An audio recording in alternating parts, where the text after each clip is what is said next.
بسم اللہ الرحمن الرحیم۔ السلام علیکم ورحمۃ اللہ وبرکاتہ۔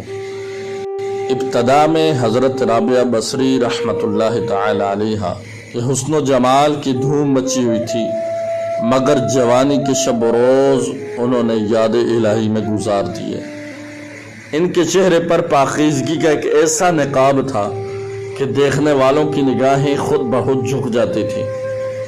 اسی زمانے میں ایک نوجوان نے انہیں رات کے وقت ایک قبرستان میں چاند کی طرح دھمکتے دیکھا۔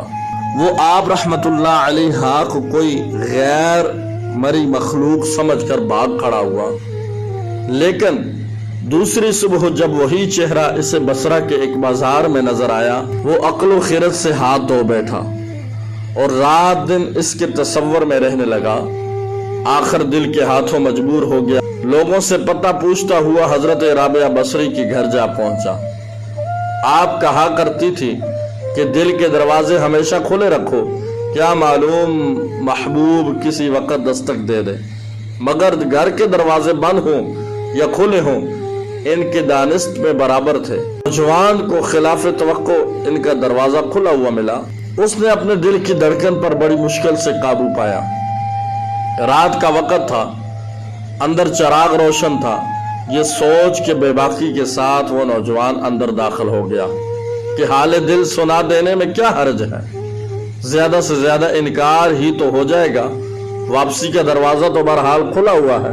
لہٰذا جب وہ اندر پہنچا تو وہاں کوئی نہیں تھا، البتہ چھت سے ایسی پرسوز آواز آ رہی تھی کہ جیسے کوئی زیر لب سحر کا رونا رو رہا ہو۔ نوجوان تیزی سے زینے چڑھ گیا۔ حضرت رابعہ بصری عشاء کی نماز سے فارغ ہو کے ثناخوانی کر رہی تھی۔ پروردگار، ستارے روشن ہو گئے، لوگ سو گئے، بادشاہوں نے دروازے بند کر لیے، ہر محب اپنے محبوب سے محو راز و نیاز ہے اور میں تیرے سامنے کھڑی ہوں۔ نوجوان پر سکتہ طاری ہو گیا۔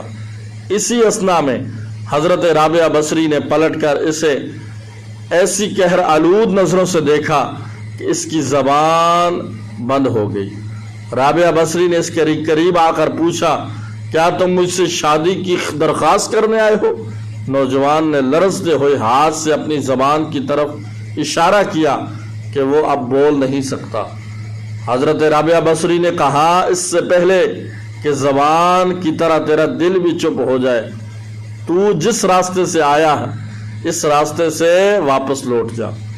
نوجوان صرف آنکھوں سے التجا کر سکتا تھا کہ نیک خاتون، میری گویائی مجھے واپس کر دے، میں تیرے مرتبے سے واقف نہیں تھا، مجھ سے غلطی ہوئی، مجھے معاف کر دے۔ لا علمی ہمیشہ قابل معافی ہوتی ہے۔ اس کے خاموش آنسوں کے جواب میں حضرت رابعہ بصری نے کہا، نوجوان، تو نے اگر مجھ سے کوئی زیادتی کی ہوتی تو میں تجھے یقیناً معاف کر دیتی۔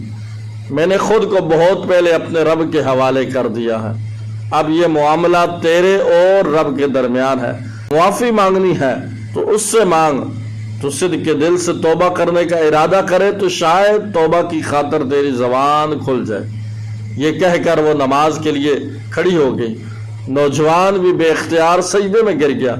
وہ رو رہا تھا کہ نہ معلوم کب تک روتا رہا۔ جب اسے ہوش آیا تو زبان کھل چکی، لگاتار توبہ توبہ کا ورد کر رہی تھی۔ بصرہ کے بازاروں میں سال ہا سال تک ایک مجذوب گرمی، جھاڑے اور برسات بے نیاز ہو کر دیوانہ وار توبہ توبہ کے نعرے لگاتا رہا۔ اس کے نعروں سے بصرہ کی راتیں گونج اٹھتی تھی اور بچے سہم کے ماؤں کے سینوں میں دھبک جاتے تھے۔